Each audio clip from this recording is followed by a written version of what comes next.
Évangile de Jésus-Christ selon saint Luc. En ce temps-là, Marie rendit grâce au Seigneur en disant : Mon âme exalte le Seigneur, exulte mon esprit en Dieu mon Sauveur. Il s'est penché sur son humble servante. Désormais, tous les âges me diront bienheureuse. Le Puissant fit pour moi des merveilles. Saint est son nom. Sa miséricorde s'étend d'âge en âge sur ceux qui le craignent.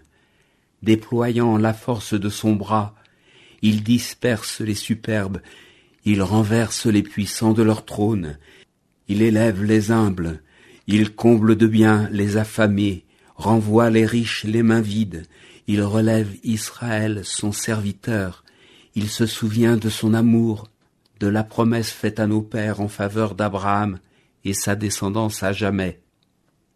Marie resta avec Élisabeth environ 3 mois, puis elle s'en retourna chez elle. Marie entonne son Magnificat dans des circonstances particulièrement remarquables. Elle a reçu la visite de l'ange à Nazareth et, avec la conséquence de son oui, la conception en son sein de l'enfant Jésus. Sans qu'elle ne demande de signe, elle a appris de Gabriel que sa parente Élisabeth, appelée la stérile, avait conçu elle aussi un fils dans sa vieillesse.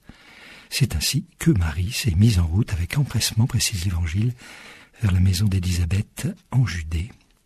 Et cette rencontre de la visitation se conclut par le chant du Magnificat.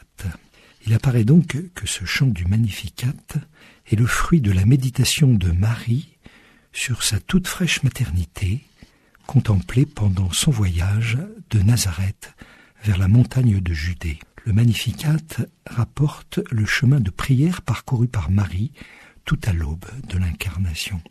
C'est le précieux témoignage de la femme enceinte, tournée vers la personne et le destin de son petit enfant tout neuf. Elle a probablement composé ce poème pendant son voyage. C'est alors en tout cas qu'il a mûri dans son cœur, en comptant l'inspiration de l'Esprit Saint au moment où elle l'entonne. Le cantique est d'autant plus précieux qu'on ne connaît que 6 prises de parole de Marie dans les 4 évangiles. Une petite phrase à chaque fois, alors que le cantique du Magnificat compte ici une 10aine de versets. Voilà donc la tellement plus longue des rares paroles de la Vierge Marie.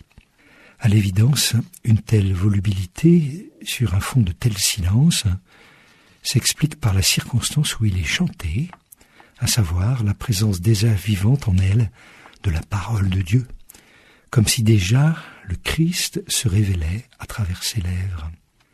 Marie chante pour céder juste aussitôt la parole à Dieu incarnée en elle. On peut citer le pape Benoît XVI. Ce chant est comme une tapisserie, les fils provenant de paroles de l'Ancien Testament. Toute l'histoire sainte s'entremêle ici dans un unique chant de louange du Dieu miséricordieux et fidèle. Ces louanges de Dieu se bousculent sur ses lèvres. Elle était manifestement remplie et imprégnée de la parole de Dieu. Elle vivait complètement de sa parole qui, en un moment d'allégresse, lui vient comme naturellement sur les lèvres, ou surnaturellement. Ainsi le Magnificat se présente-t-il comme une mosaïque de paroles de l'Ancien Testament, alors que le Christ va accomplir en personne l'ancienne alliance. Il se présente comme la fleur, en pétales bibliques, où va mûrir le fruit du Saint Marial, parole ultime livrée par le ciel à l'humanité. Prenons-nous au sérieux ces premiers récits de l'évangile de l'enfance. Attention, car si nous ne les prenons pas au sérieux, il faudra alors expliquer comment le petit Jésus est devenu le phénomène divin qu'on découvre dans la suite. Ainsi, on peut penser que Marie a bercé son enfant Jésus durant toute sa croissance dans les paroles de ce chant qu'elle avait composé, comme pour lui, car il s'agit de lui en effet. 2 fois il proclamait sa miséricorde pour Marie d'âge en âge et pour Israël, dont il se souvient. Est ainsi désigné l'enfant Jésus, miséricorde incarnée. Et la force déployée par son bras, c'est bien sûr encore le verbe enfant, selon la tradition, puisque toutes choses ont été faites par le verbe, bras du Créateur, et rachetées par son humilité, bras du Sauveur. Cela peut nous faire réfléchir. Sommes-nous vraiment héritiers de la parole de Dieu, sans être forcément très cultivé, mais pour y respirer, y penser, s'y sentir chez nous et en vivre. Par exemple, quelles paroles pouvons-nous citer spontanément, comme Jean-Baptiste, qui expriment notre conviction la plus profonde? Benoît XVI demandait: qui d'entre nous pourrait dire la Sainte Écriture, que les psaumes, que les cantiques, que toute l'Écriture sainte sont vraiment devenus le langage naturel de son cœur, qu'il les a au bout des lèvres quand il arrête de réfléchir et quand il commence à laisser sa bouche dire ce dont son cœur est plein. L'évangile du jour a été commenté par le père Dominique Redoulez, prêtre au service de la paroisse